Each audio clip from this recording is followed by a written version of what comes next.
sa dami ng nasasagasaan at namamatay sa Commonwealth Avenue sa Quezon City, pinaigting ng mga otoridad ang no jaywalking policy doon.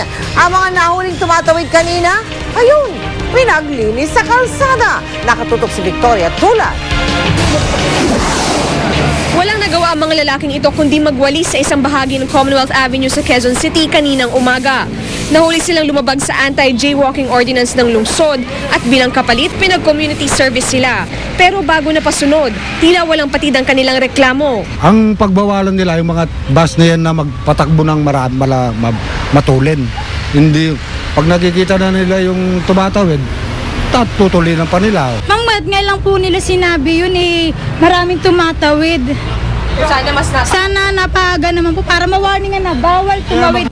Ang isang ito nga, sinubukan pang tumakas. Sa visa ng City Ordinance No. 282, hinigpitan na ng Department of Public Order and Safety o DPOS ng lokal na pamahalaan ang panghuhuli sa mga jaywalker. Marami na raw kasing na-aksidente sa Commonwealth Avenue na tinagurian ng ang killer highway. Prevention yung amin dito, safety. Meron tayong mga pedestrian footbridge na doon dapat tumawid yung mga tao, ay dapat yun ang gamitin nila. Ilan pa sa dahilan ng mga jaywalker, sira ang ilang footbridge at ang iba, masyado raw malayo. Depensa ng DPOS, nagtatayo na raw ng mga bagong overpass pero hindi raw lahat ng lugar ay malalagyan nito. Kaya nga mga hindi magtatanda, pagmumultahin ng 30 hanggang 100 piso.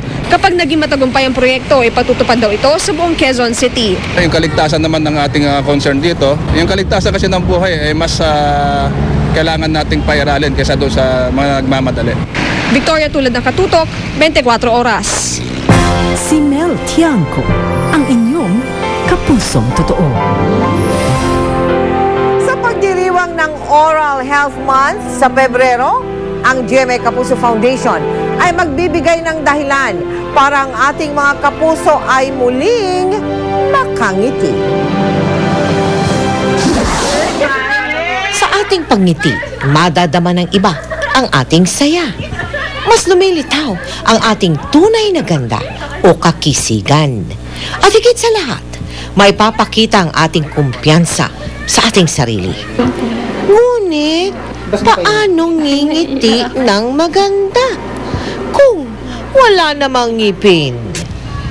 Siya si Teresa. Laging nakatakip ang bibig. Akala mo, dala lang ng kahinhinan. Ngunit ang totoo, pilit niyang itinatago ang kanyang pagiging bungal. Pero noon yun. Dahil ngayon, may ngipin na siya. Isa siya sa mga natulungan ng GMA Kapuso Foundation na mabigyan ng libreng pustiso sa ilalim ng proyektong Ngiting Kapuso.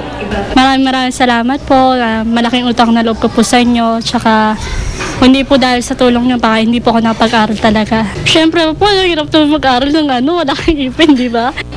Kung akala ng marami ay panlabas na kaanyuan lamang ang naapektuhan ng pagkabungal, mas higit pala ang dulot na hirap nito sa ating kalusugan. Pagka tayo wala na pandurog ng ating pagkain, pagsubo natin lunok agad, ang masyadong ma-overload ngayon yung ating stomach, doon naman tayo magkakaproblema. Nagkukulaps ang ating kagat. Nasisira ang ating temporomandibular joint.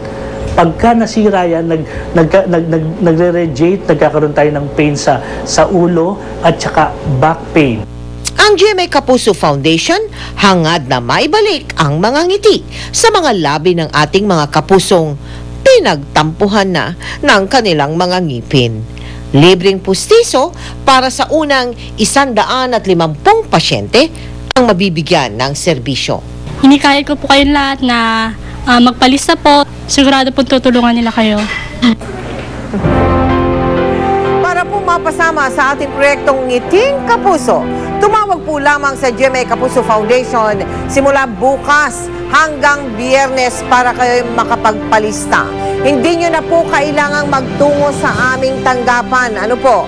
Paalala lang po, ang Ngiting Kapuso Project ay para lamang sa mga walang ngipin. Up and down. Up next, international star Mandy Moore binate ang kanyang Pinoy fans.